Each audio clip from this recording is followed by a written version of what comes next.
Well, Haaland has gone ahead to destroy Man United at the Old Trafford Stadium in a game that saw very many fans get pissed, especially those of Man United and even those of Arsenal Spurs were really pissed because of the decision that was made by the VAR to give Man United a penalty. To give Man City a penalty, and they went ahead to win that game by 3-0.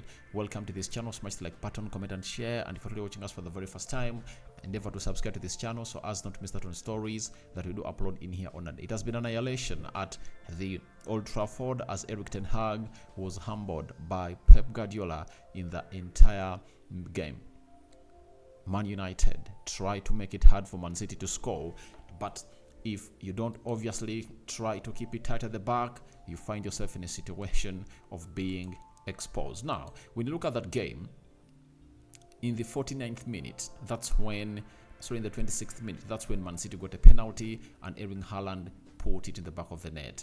Then, in the 49th minute, he got a free header at the back post and headed in the back of the net. And lastly, he was not selfish, would have gone in for a shot, but he obviously passed that ball to Phil Foden, and Phil Foden just went ahead to obviously pass that ball past the goal line of Man United to make it 3-0 for the club of Manchester United. But for Erling Haaland, he's going ahead to obviously score more goals, and in 10 games, he has gone ahead to score 11 with 2 assists this season. It shows you that he might obviously get to where he was last season, because in 35 games last season, he scored 36 Premier League goals, and he's left with just 25 goals to hit that mark. Will he hit that mark?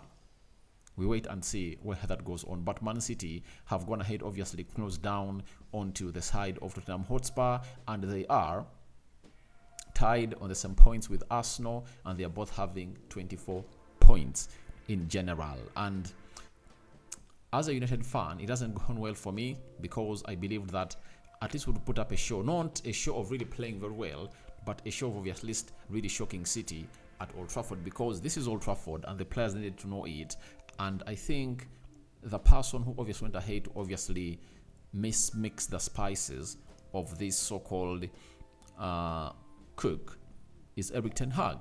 Erik ten Hag brought out an 11 that he had because Varane, Sergei Roglan were not really fit, and he had concerns about their fitness. Then he had Casemiro out. So 3 players out. You obviously anticipated that it wouldn't have been the same, but they tried to do the needful, and I think the big problem he did was keeping Scott McTominay on the field of play and get off Amrabat. How do you do that? Scott McTominay is not a CDM.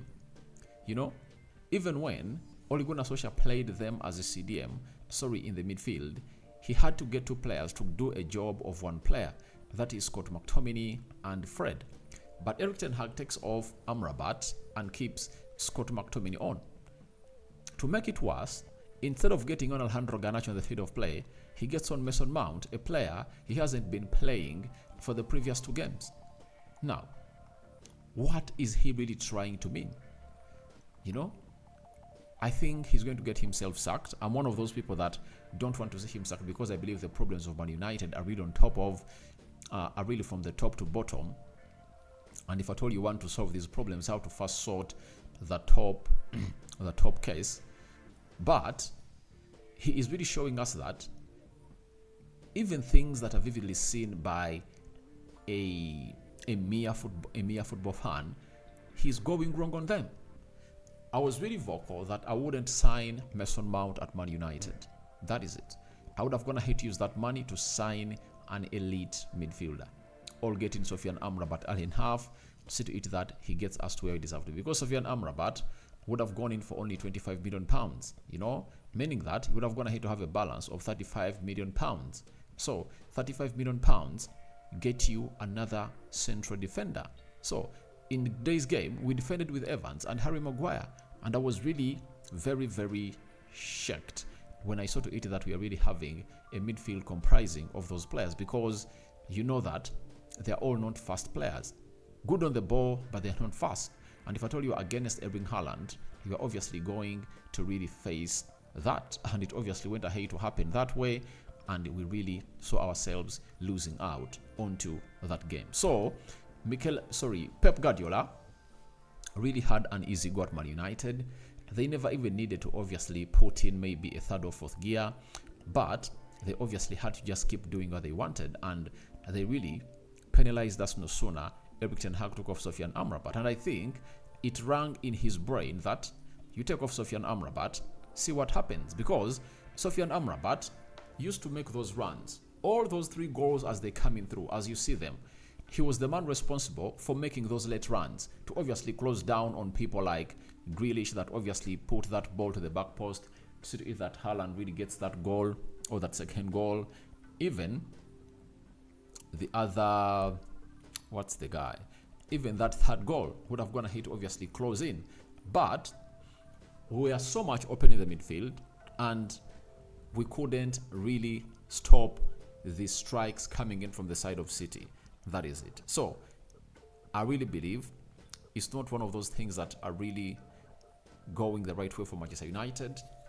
But however much you're blaming the board, even Ten Hag is costing himself certain games. Like this one, he's totally costing himself, and it's not really allowed to do it that we lose games like that. You know, we've gone ahead to win three games consecutively, and Man United is now placed 8th. 8 points off top 4. You know, 9 points of City and 11 points of Spurs.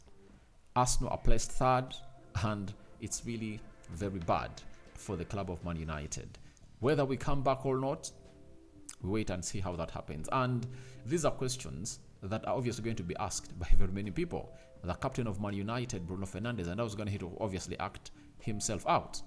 He's acting silly, and I've seen even Roy Keane advocating for him to obviously dethroned. You know, a captain of a team does not act like that. A captain is responsible for obviously telling his players that, please, let's raise up. Like you see Odegaard. United scores against Arsenal at Emirates, the game is 1-0. Guess what Odegaard does? He just cheers the fans up and tells them, please, continue to make this atmosphere hostile for Man United such that we make them frustrated and give us a goal. And in just 35 seconds, Odegaard himself nets it in the back of the net. For Bruno Fernandes, we concede. He keeps on going to the referee, complaining and being petulant. You know, that is really stupid of a captain. A captain is not supposed to be that. A captain is supposed to bring his players down, tells them, bring them out together, telling them we can beat City. That's what it's supposed to do. So he really looked ugly, but Haaland put up a show by scoring a brace against Manchester United. But Andre Onana was the savior of Man United, because Haaland was going to hit to score 5 goals tonight. But he was really good, and he put up some good saves that saved the team of Man United from a 6-goal loss. Shots by Man United 7, Man City had 21. Oh my God. And it shows you the difference that it made when Amrabat was taken off the field of play. If I might show you, let me try to find the stats and how they were in the first half, and show you how many shots they really had, and how it obviously went ahead to obviously even double up when Amrabat was taken off the field of play. When Amrabat was taken off the field of play, everything was obviously out of our reach, and we went ahead to find ourselves in a position of really losing out onto that game of football. Let me try to figure out. All right. Where is there? All right. Let me see whether they're here. All right. So, in the first half, Man City had 3 shots. You hear me out? Man City had 3 shots. 2 on target, 1 off target. Now, take off Amrabat, see what happens. That's what I told you, that taking off Amrabat was the problem. Take off Amrabat, these multiply by 7. They had 3 shots, and they took off Amrabat, and they multiplied by 7. Big mistake by Erik ten Hag. 3 shots on target by Man United and 10 on target by Man City. You get? And in the first half, Man City had 2 shots on target. They multiply by 5 when you talk of Amrabat. 39% ball possession by Man United and 61 ball possession by Man City. 379 passes completed by Man United. City completed 597. 80%. 80% passing accuracy by Man United and 89% passing accuracy by Man City. 9 fouls by Man United, 4 fouls by Man City, 4 yellow cards to Man United and 1 to Man City, 0 red cards to both sides, 4 offsides to Man United, 0 to Man City, 7 corners to Man United and 12 to Manchester City. Now, we go to this.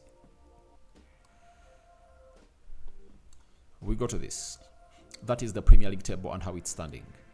Tottenham 26 points, Arsenal 24 points, but they're gonna hate to score more goals than Man City. That's why they are second, but they are tied on goal difference, 15-15. Fourth place, it's Liverpool 23 points, Aston Villa fifth 22 points, Newcastle 17 points, Brighton 17 points, United 15 points, West Ham 14 points, Brentford are really having 13. Chelsea are really still at 12. So that's how everything really went down at the Old Trafford, and that's how the Premier League table is going to hit to stand. And Premier League football is going to be played next week. So your thoughts onto that are welcome in the comment section below. Haaland is going to hit to destroy Man United at Old Trafford in a Manchester derby that saw United appear nowhere, and the scoreboard doesn't reflect exactly what happened on the field of play. It was really an annihilation for the club of Man United at the Old Trafford. I sign out for now. See you later. I'm returning with more news and information about the latest news and information from your clubs. See you later.